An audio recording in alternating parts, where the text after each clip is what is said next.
You know, it's almost like your birthday with a package from China, so let's go.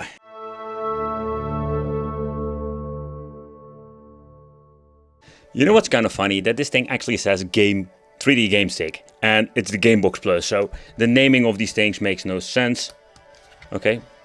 And we do have connection. Okay, so the overall menu, let's take a close look at it, because this thing is purely made for not tinkering. That's one thing to be sure.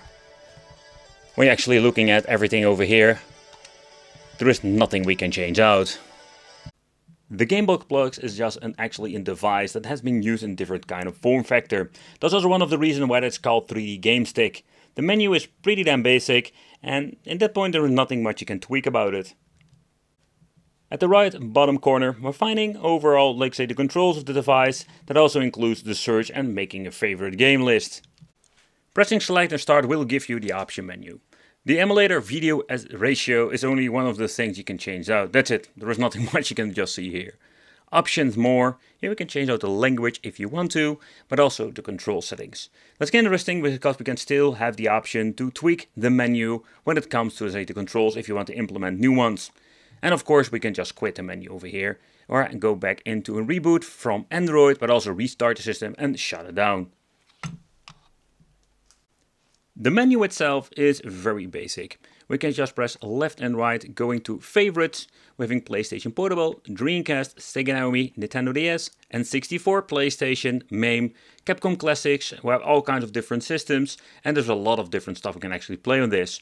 But I mainly want to focus, I will grab a couple of handhelds and 8-bit systems, 16-bit systems, but I wanted to see how far we can push it when it comes to certain devices. Particularly when it comes to, let's say, Sega Dreamcast and Sega Naomi, because those devices are very demanding.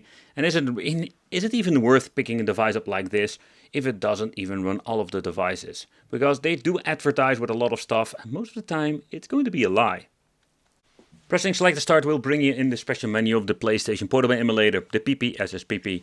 But unfortunately, there is nothing we can do here. We can make a quick load, quick save.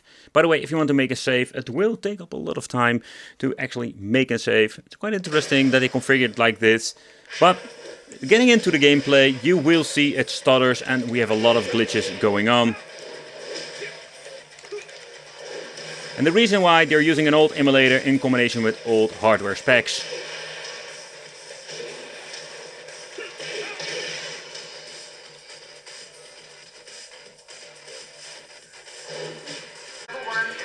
Next up, Sega Dreamcast. The performance, it's okay. I mean, particularly you will hear and see some minor dips in the particular game I'm playing now. And getting into some, let's say, Dead or Alive 2, you will have less overall performance.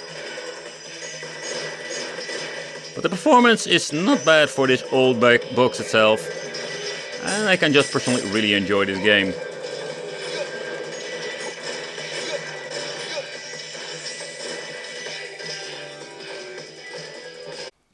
But with this emulator we're running on a RetroR, and here we're having a slightly different option. We can restart the game, resume, we can even choose a different save slot. But take consideration there's no screenshots where we don't know exactly where we've been. So, you know, it's kind of cool to have this, but in my opinion it doesn't give you extra value. But let's move on into the Sega Naomi, the arcade part of it. And you can hear sometimes that it stutters the same like the Sega Dreamcast, but I'm quite surprised with the overall performance of this box, where we don't have like super many glitches going on. And take note that this thing is running on some old school parts, so this is not like the latest AM Logic chipset they're using in this. There you can hear that it actually like stutters. There you can just hear that it struggles.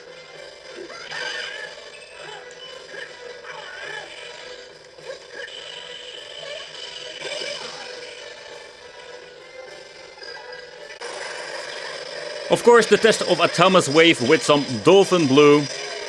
The performance of this game is not going to be great. I do hear a lot of stutters going on. It's still playable some way. We have seen some really bad overall performance. This is not like the way you actually want to play this. You can just hear how it basically sounds.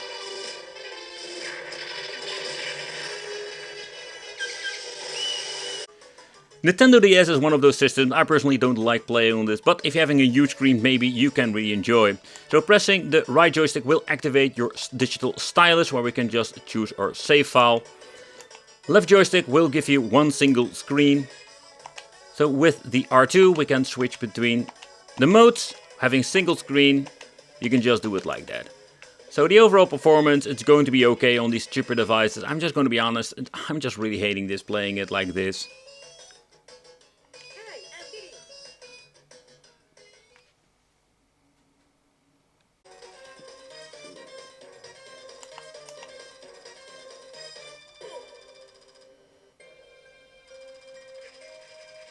The overall performance is quite nice. But N64, that is always the major problem with these cheaper boxes. With Cruise in the World, we have absolutely some overall good performance, and that is the thing with N64, we have a hit and miss situation. The more demanding games, GoldenEye, or maybe Imperfect Dark, they will not run perfectly on this, having a lot of issues. But there are some games like Cruise in the World that can really enjoy. Well, not many bugs, or any glitches, or any slowdown so far I can see.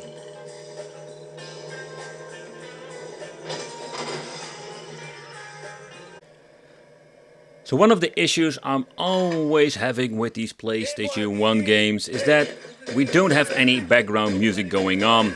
They remove this every single time because this saves out a lot of, let's say, space.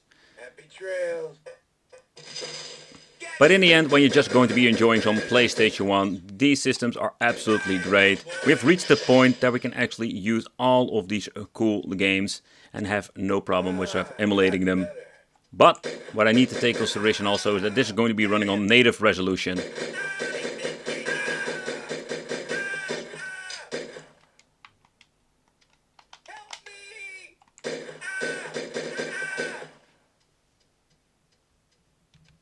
Okay, so 64 Speed is one of my favorite beat 'em up games to play on MAME. So when it comes to MAME, we can play like wonders, even thousands of different games are supported by a box like this. But the thing is, if you're getting into Killer Instinct and all the other ones, like the more demanding ones, Tekken is one of those ones too, they will not relate at all. We need to have more power, and these cheap game boxes are not capable of doing it.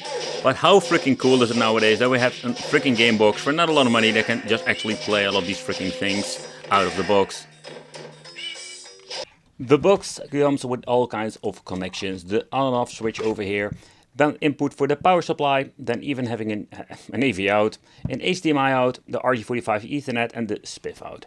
2 USB ports at the side, and of course the SD card, and let's see what kind of brand. Ooh, they're using kind of a weird brand called the Game System 128GB.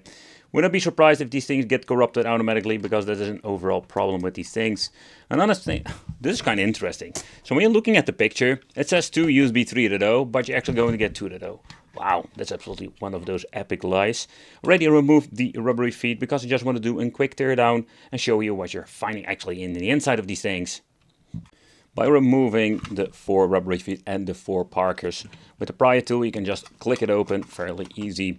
In the inside we're finding the all famous Android board that we have seen many times before. Yep, and many times, I mean all the different ones I've reviewed. Consider subscribing consider subscribing, because there are so many of these things out there. And if you didn't see my previous video, you missed out a couple of like cool things. Some of the boxes are pretty damn awful, and some are pretty damn great. Okay, I think 2 screws that we can just remove. And we can lift out the main board. Always need to be very gentle. Oh, the one thing I do need to forget is the SD card. When I did it the first time, I would just rip it apart, because this is basically holding this main board back. And let's give you an overview. So this is some old school tech they're using in here. Absolutely.